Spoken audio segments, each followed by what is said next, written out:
G'day guys, Matty Russell here and welcome back to another video. Today I'm going to build an aquaponics system right here in my backyard made out of IBCs. Now if you don't know what an IBC is, it's an industrial bulk container that they use to store or to ship liquids in. So if you don't know what an aquaponics system is, it's basically using fish in a closed system to grow vegetables. While you're growing the fish for the plate in order to eat them, the byproduct of the fish waste is called ammonia, and then you've got bacteria in the systems which grow in the grow beds, and they convert the ammonia into nitrates and nitrites for nitrogen for plant food. It's quite an interesting science, and I'm going to build one today. All of that coming up. Now the first thing you're going to want to do is build a solid timber frame, or you can make it out of metal, in order to support the weight of the grow beds that are going to be elevated off the ground. They're going to be raised beds. Underneath the raised beds is going to be a sump tank where the water which continually flows through the raised beds will drain into. So we want a solid timber frame that's going to be able to hold all of that weight and that pressure on top of it. Now you're going to need to determine how high off the ground you want that frame to be. I like to do the gardening at about waist height so I don't have to bend down, but we also want to allow room for the sump tank underneath. You'll find out more about what I'm talking about later on in the video. But for now, let's build the frame. So guys, the timber I'm using is 2.4 meter lengths of 50 millimeters thick and 200 millimeters high. This is going to allow me to put two 1.2 meter wide media grow beds on top. I've determined that the height of my bed will be 900 millimeters off the ground.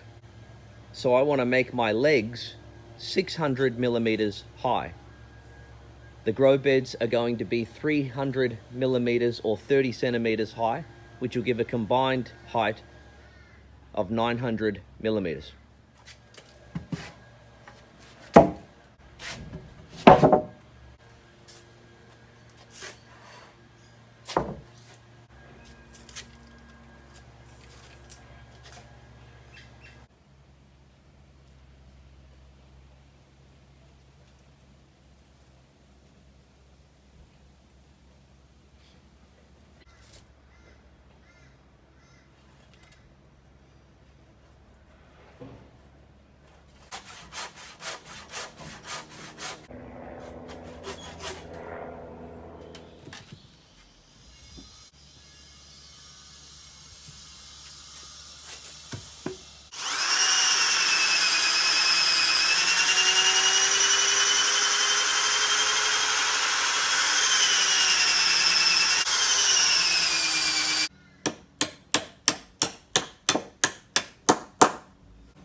Well, as you can see, I have completed the frame that's going to hold up the grow beds and allow room underneath for the sump tank. I've actually decided to cut a 600 millimeter gap in the back rail section. As you can see behind me here, I've done that so that I can access the sump tank and the pump within the sump tank with ease. That way I'll be able to maintain it, clean it out whenever necessary. Alright guys, so the next step is to cut up the IBCs. I'm going to use an angle grinder to do that. We're going to make the grow beds, the fish tank, the sump tank and the deep water culture. Let's get stuck into it.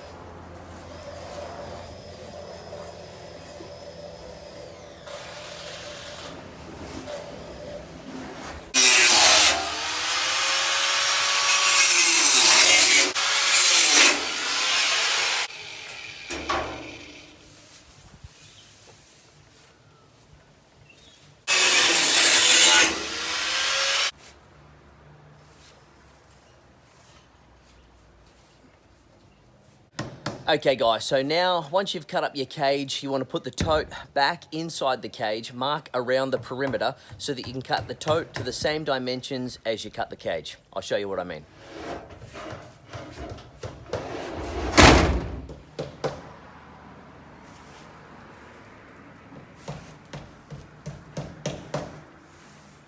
Once we've marked the tote with the same dimensions as the cage, we want to pull the tote out and cut it with the angle grinder.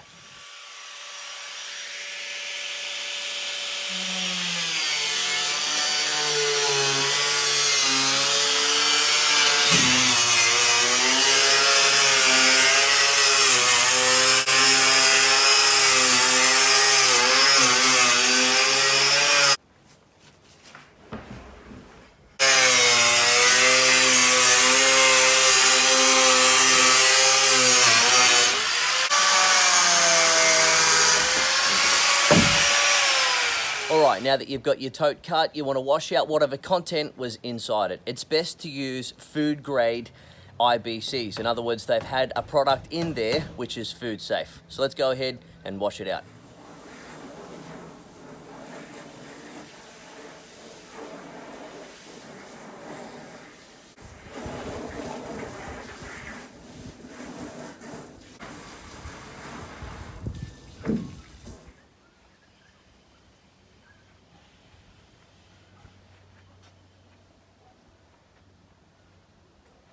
Okay, so now that we've done a dry assembly to make sure it all goes together, the grow bed's on top, the sump tank underneath, it's time to take the tubs out of the cage and paint them to the desired colour. So I've decided that I'm going to paint the grow beds green, the sump black, and the deep water culture blue, which will go with the blue fish tank. Now the reason you want to paint these and not leave them bare is because sunlight can still penetrate through here. Any water that is directly exposed to sunlight will actually grow algae, which will suck nutrients out of the system and slow down the plant production. So we want to paint it up, seal it so that no sunlight can get in, no sunlight inside the grow beds or in the sump tank or the fish tank and the deep water culture means no algae in there either. Let's get into it.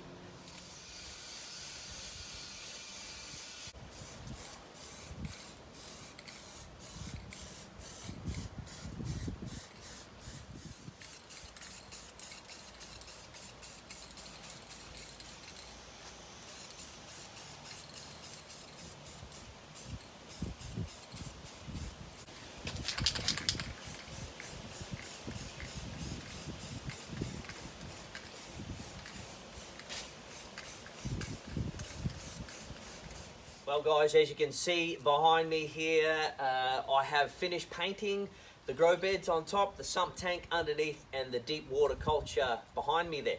The fish tank is still yet to be installed just over here. And now that we've completed the dry assembly, it's time to start plumbing the whole system together. We're going to start with the drainage. I'm going to show you how to install a bulkhead fitting. One of these guys here. To be able to have a seal tight hole from the grow bed down into the sump tank. Now your bulkhead fitting is made up of two parts. First you have your bolt on one side with a female thread. Now this is a 25mm bulkhead fitting, so all the parts that you want to get in order to adapt your plumbing to it need to be consistent with 25mm. So first you have your bolt, then you basically have your nut which screws on to the end of the bolt here with a gasket on either side. So we'll drill a hole in here. The drill bit needs to be consistent with the 25mm. You don't want to get much bigger than that. As tight as fit as possible is the best option. So we'll drill a hole in here. I'll shove this end with the gasket through the hole, and then from the underside we'll put this gasket up under there and screw the nut on. Clamp that shut. Both gaskets will make a watertight seal, and then from there we will attach this male 25mm adapter to the end, which will allow us to put a standpipe of a PVC 25mm standpipe up here that will determine the water level within the grow bed. Then on the underside we'll attach this female 25mm adapter, which will allow us to do the same on the other side.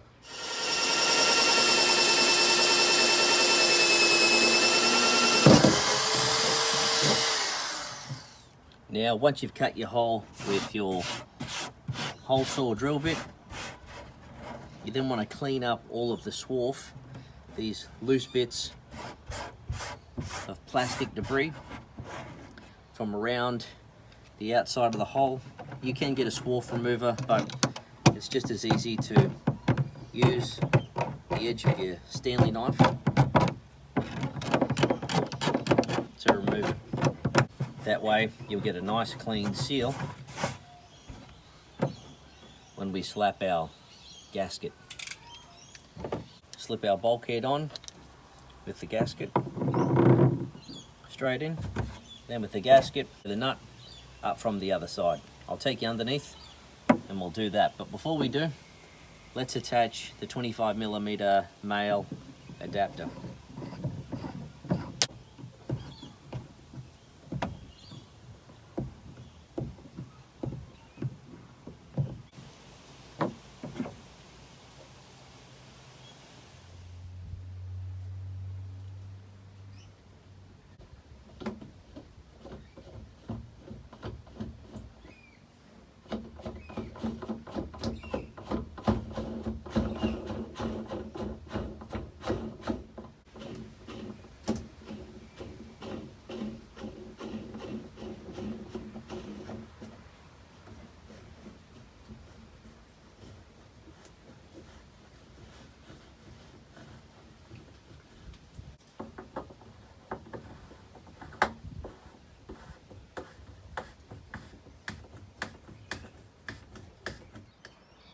Now that we have the plumbing finished, I'll give you a rundown and a quick overview of what we've done.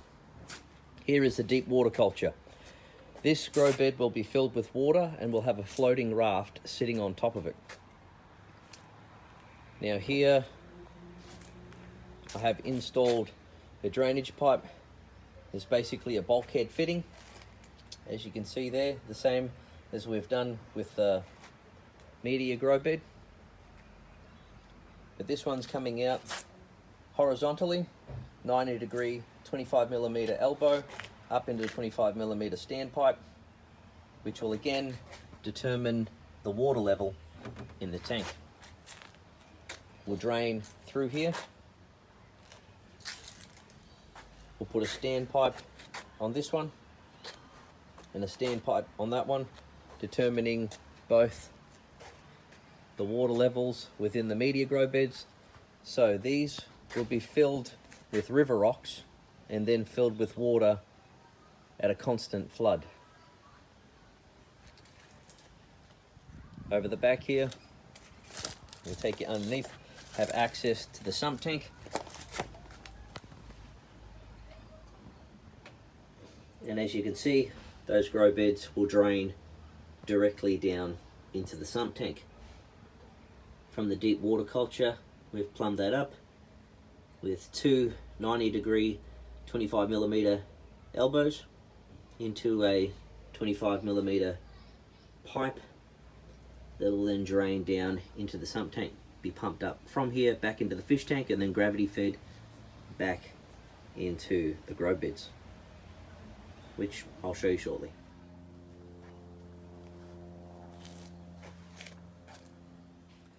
Now, various types of IBCs come with various types of lids. These black lids here are a solid unit. A lot of IBCs come with a lid that has a pressure valve on it. I would try and avoid those.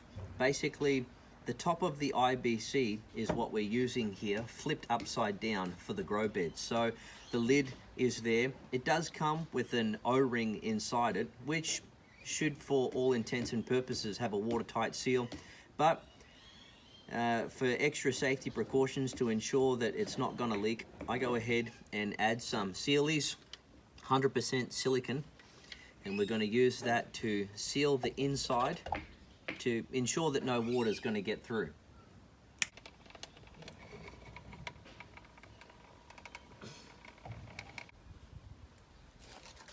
Once you've squeezed it in, you want to go ahead and smooth it off with your finger, making sure you get a nice seal all the way around.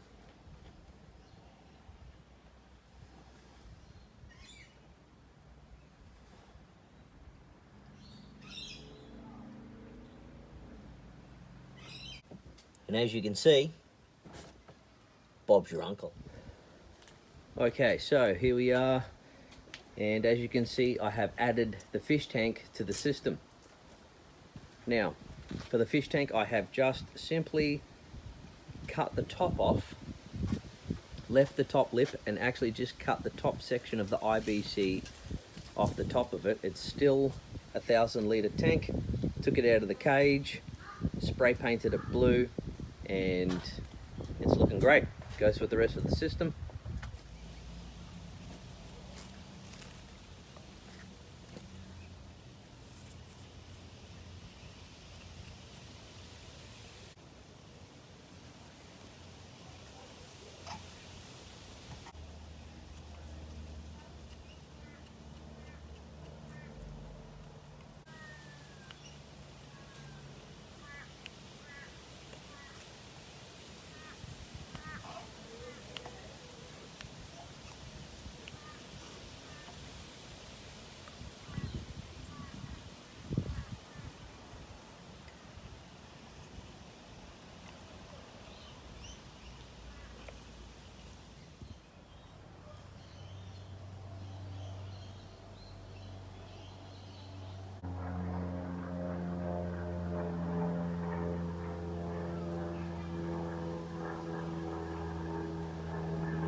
Okay, so as you can see, I have attached two 45-degree elbows, 25mm elbows, onto the 25mm outlet pipe from the tank.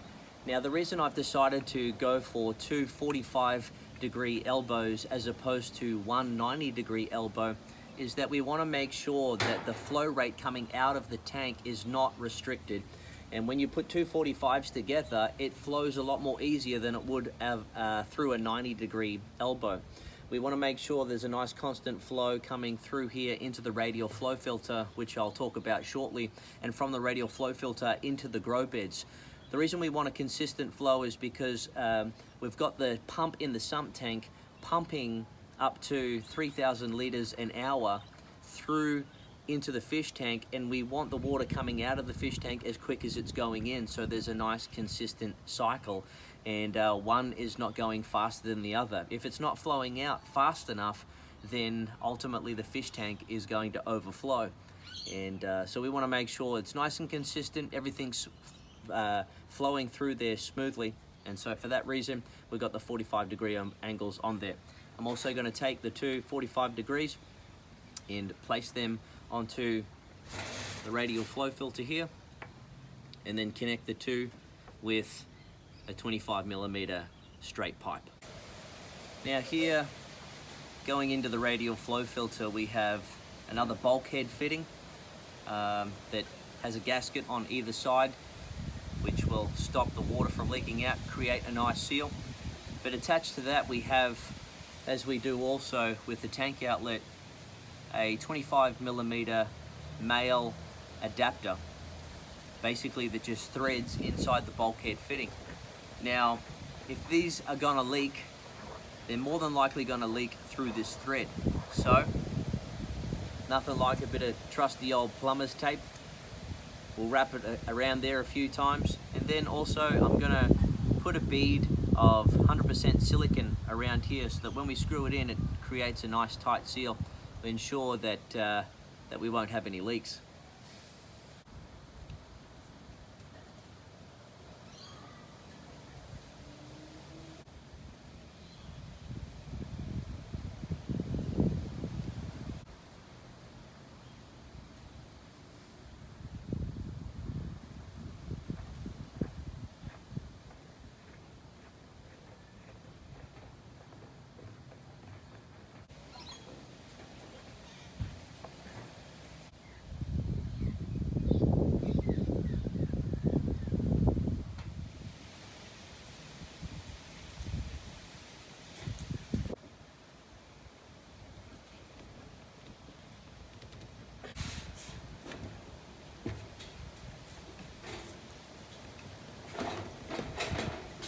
Okay, so now that we have attached the radial flow filter to the fish tank, I'll turn the camera around and give you a look at how the water flows out of the fish tank into the radial flow filter, what the radial flow filter is for, and how it flows from the radial flow filter into the garden. Now I've plumbed it all up, and I'll give you a look inside and show you what I've done. So over here you can see that down at the bottom of the tank in the corner is the solid lift overflow, and that's job is to remove all the solid fish waste, including the poo and leftover food, from inside the tank. It creates a vacuum because that's the only water outlet. It goes up the pipe, through the T-section, out through the bulkhead fitting, down into the radial flow filter. And let me show you inside the radial flow filter, try and give you a rundown of how it works. So inside I have a cap on top of a 100mm PVC pipe, which has been screwed to the top of the bucket lid. That pipe then goes down over the top of the 25mm PVC pipe, which is where the water actually comes up into the filter through. Now it all comes up out of here and flows over the edges, flows down between the 25mm pipe and the 100mm pipe. It flows down with the solid fish poo and the leftover uneaten fish food, and then when it gets to the bottom it changes the direction again and comes up the sides on the outside of the 100mm pipe, out through another bulkhead fitting. Then it is gravity fed into the system, into the grow beds, regulated by the taps on each grow bed, as you can see there. Now what happens is when that rapid shift of direction changes from here and then back up on the outside of the 100mm pipe, it actually causes all of the solid waste to rest on the bottom of the bucket, so that the only water that comes up out of that bulkhead fitting and into the grow beds is nutrient dense water, which has all the solid fish waste removed from it. Now over the back here I've attached a tap on the outside with a 15mm bulkhead fitting, and it is angled down into there with a 90-degree elbow, so that when you turn the tap on, it siphons all the solid fish waste from the bottom of the bucket, and you can empty out the filter. You empty that out into a bucket, and then that would go on the kale and the tomatoes and the beans and the veggie patch, which I've just planted out. So there's a rundown of how the water flows from the fish tank into the radial flow filter and then into the grow beds. Obviously the grow beds then fill up. As you see, the water level fills up to the standpipe. It goes down, drains into the sump. All grow beds drain down into the sump, and then from the sump we'll install the pump, which then pumps it all back up into the fish tank. The pump inlet will be over there in the back corner, and the kit system just continues to cycle. Now, before we move on, I've actually got a video here which I'll show you of how I built the flange down the bottom.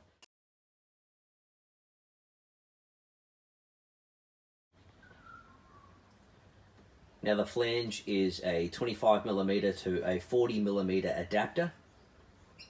Then the flange fitting fits inside there with a 40mm socket. Basically just want to pre-drill the holes to the same dimension as the screws and then go ahead and screw them in. Once it's built, and just attach that to the bottom of the 25mm pipe and we're good to go. Well, now that we've got the fish tank installed, it's all plumbed. The only thing I need to plumb is the pump from the sump tank into the fish tank. But before we do that, we want to build a lid on the fish tank. And to do that, I've got 1.2 meter planks that are 100mm wide.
Alright, so I have built the lid in two sections.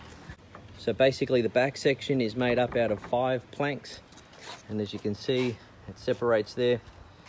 This back section has been screwed to the top of the aluminium and the IBC, and then this one is freely moving. It's not going to be screwed down because I'm going to attach the 2 hinges and connect it in the middle there, and then put a handle over there so we'll be able to lift this section up and be able to close it as a lid.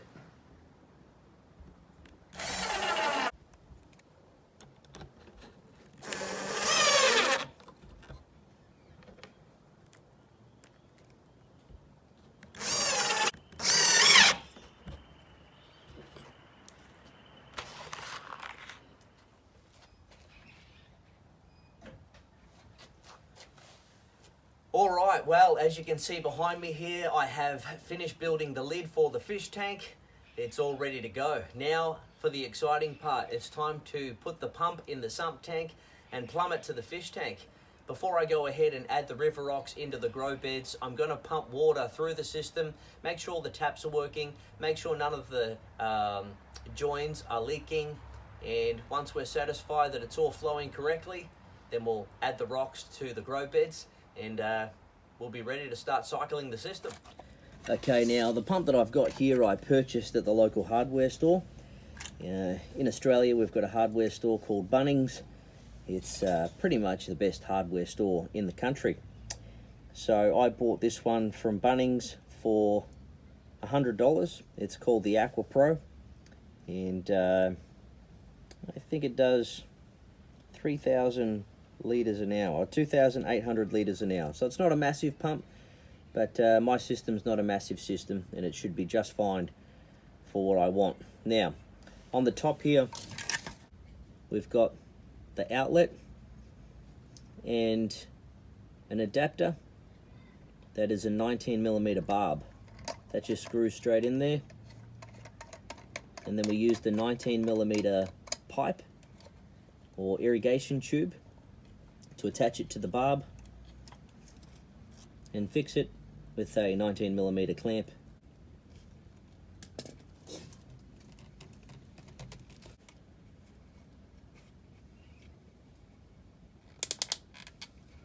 Now we want to go ahead and add these suction caps to the bottom so that it gets a nice suction fit on the bottom of the sump tank. We'll go ahead and run it all the way along the back, underneath the radial flow filter, and then up through the side of the tank into the top.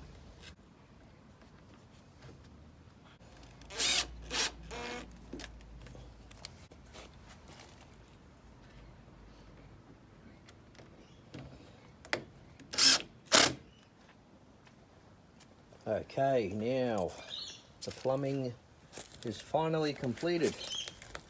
We got our pump in the sump tank, easily accessible. Irrigation line running all the way underneath the radial flow filter, along the back of the tank, using a elbow barb fitting, 19mm irrigation.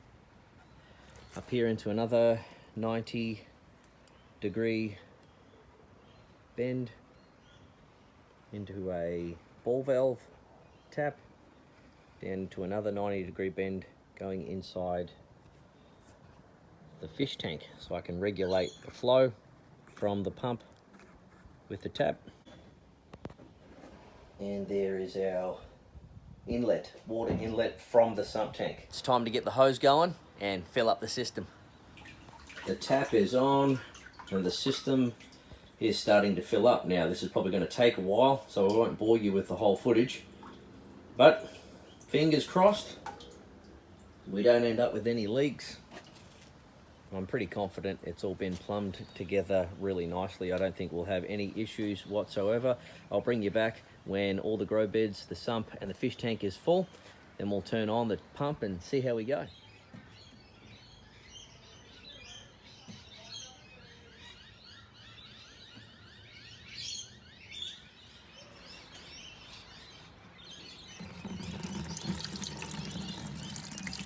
Happy days, ladies and gentlemen. We have the system filled with water.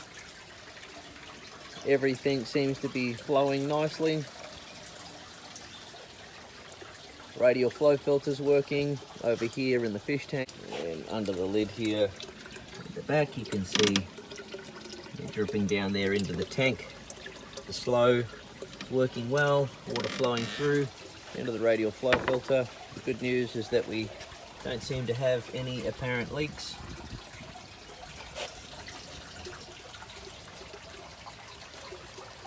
Pop the lid off the radial flow filter, give you a look in there.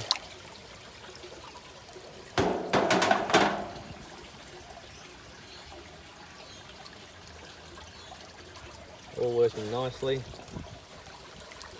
Flowing down through the first tap there. Draining into the sump. Again, flowing into the tap. Draining into the sump. And then again over here. Now before we put the river rocks into the grow beds, we actually need to make a media guard around the standpipe so that when we put the media rocks in, they're not going to fall down into the hole, clog it up, or fall down into the sump tank. So let's go ahead and build a media guard. To do that, I'm using a 100mm pipe. Basically just put it in there over the top of the standpipe that's determining the water level, and then just mark it from there to the side of the grow bed.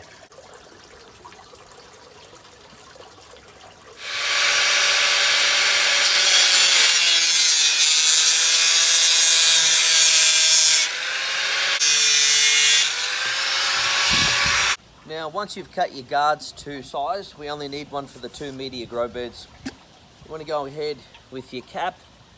It's going to sit over the top to stop any leaves or anything from falling in there as it stands upright like so. Now we want to cut some slits in the lid so that it slides on nice and easy without having to try and rip it off and risk actually pulling the pipe up and allowing river rocks to flow in underneath any time that we want to inspect that standpipe.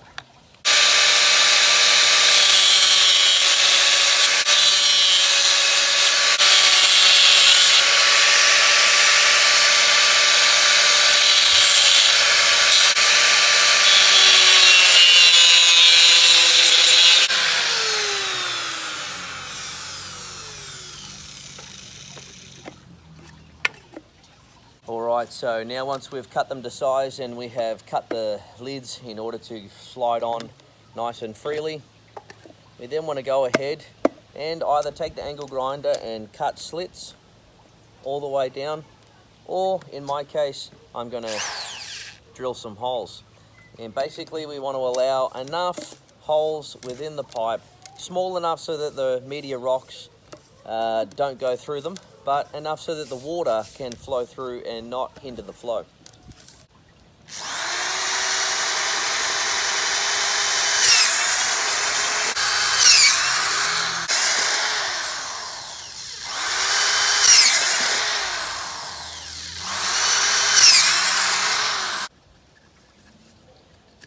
Now once you've drilled your holes, you want to go ahead and try and get as much as the swarf off, the loose bits of plastic, as you possibly can. We don't want any of that ending up in the system or going through the pump or ending up in the fish's stomach.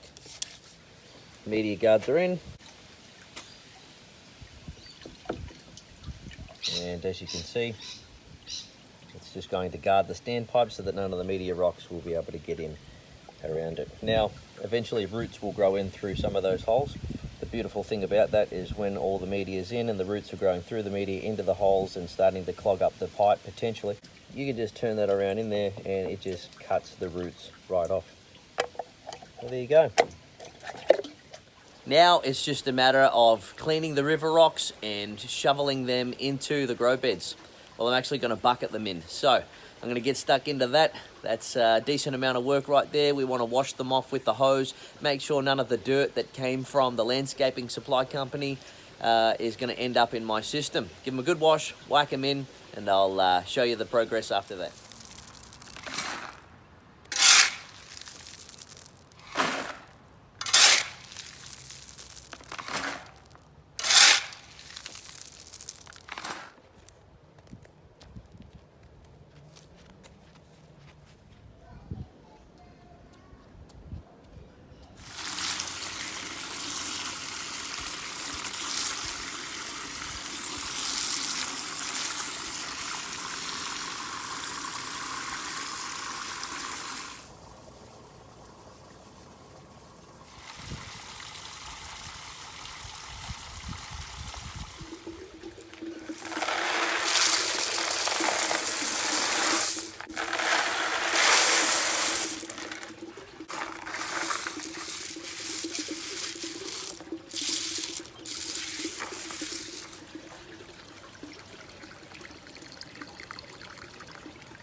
Okay, well, now that we have put all the media into the media grow beds, it's time to move on to the deep water culture and install the floating raft. Now, there's a number of different materials that you could use to do this. Ultimately, a food-safe material would be the best material to use. You can look online at various websites and get sheets of food-grade polystyrene, but I've just decided to grab a exercise mat from Bunnings, and I'm going to put that together and use that as the floating raft. Okay guys, well, as you've seen, I've installed the floating raft. It's fit in there nicely. All you need to do is cut the rubber to size so that it fits inside. The next step is to go ahead and cut some holes for the pots to go in that you're going to put your plants in. Now, it depends on what plants you're looking at growing to determine what size holes you're going to cut in the top of the floating raft. I haven't made my mind up yet, so I'm not going to do it in this video, but it's pretty straightforward stuff. You could either whip down to your local hardware store and pick up some pots through them, or you could nip down to your local hydroponic store and they sell the pots that are specific to floating rafts and deep water cultures. Well guys, thank you so much for joining me. This concludes our video for today, and that is how you build a backyard IBC aquaponic system. Now, there's a few things to consider here. If you're looking at expanding the system in the future and adding grow beds, then you would probably want to use a 30mm PVC pipe and fittings as opposed to the 25mm pipe and fittings that I've used in this video. Another thing to consider would be if you were going to use bell siphons in the grow bed, and instead of having a constant flood, put a bell siphon in to do a flood and drain. If you're going to do that, you're going to need to increase the size of your sump tank in order to be big enough to compensate for the water that will drain from these grow beds down into the sump tank. There are also other options. I've used river rock due to budget inside the media grow beds, but you could use expanded clay balls that you can pick up for about $40 for 35 litres from your local hydroponic store. I'm going to be stocking this system with 25 jade perch. They're a native Australian freshwater fish and a very hardy fish for southeast Queensland where I'm based. If you haven't already, subscribe to the channel, drop a comment in the section below, and don't forget to smash that like button. Stay tuned for the next video where I'll be adding 25 jade perch into the fish tank and planting out the system. Cheers.